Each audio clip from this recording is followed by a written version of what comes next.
আসসালামু আলাইকুম। আপনারা যারা যে কোনো পাসওয়ার্ড, এমন ফেসবুক পাসওয়ার্ড বা ব্যাংকের পাসওয়ার্ড বা অন্যান্য যে কোনো পাসওয়ার্ড গুগলে সেভ করে রাখেন, আপনারা কি জানেন সেই পাসওয়ার্ড কোথায় জমা হয়? যারা জানেন তাদেরকে তো ভালো, আর যারা জানেন না আমি আজকে তাদেরকে দেখিয়ে দিব কিভাবে আপনি আপনার সেই সেভ করা পাসওয়ার্ডগুলো বের করতে পারবেন। আর সেটি বের করতে হলে আপনাকে প্রথমেই আপনার স্মার্টফোনের গুগল ক্রোম ব্রাউজারটি ওপেন করে নিতে হবে।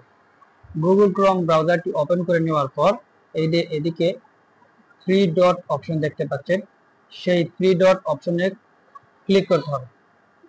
দেখছেন, থ্রি ডট অপশনে ক্লিক করার পর এখানে সেটিংস অপশন আছে, এই সেটিংস অপশনে ক্লিক করতে হবে।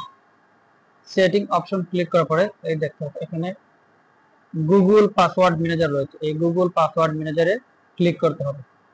গুগল পাসওয়ার্ড ম্যানেজারে ক্লিক করার পরে এই দেখেন এখানে আমি আমার যে সেভ গুলো পাসওয়ার্ড সেগুলো সেভ করে রেখেছি সেগুলো দেখাচ্ছি। আপনিও আপনার যেগুলো সেভ করে রাখবেন এখানে সবগুলো দেখাবে। আপনি তারপর যে কোনো একটির মধ্যে ক্লিক করলে এই দেখেন এভাবে ক্লিক করলে আপনার যে পাসওয়ার্ড আছে সেই পাসওয়ার্ডটি দেখাবে, মোবাইল পাসওয়ার্ডে ক্লিক করবে যে ওপেন হয়ে গেছে।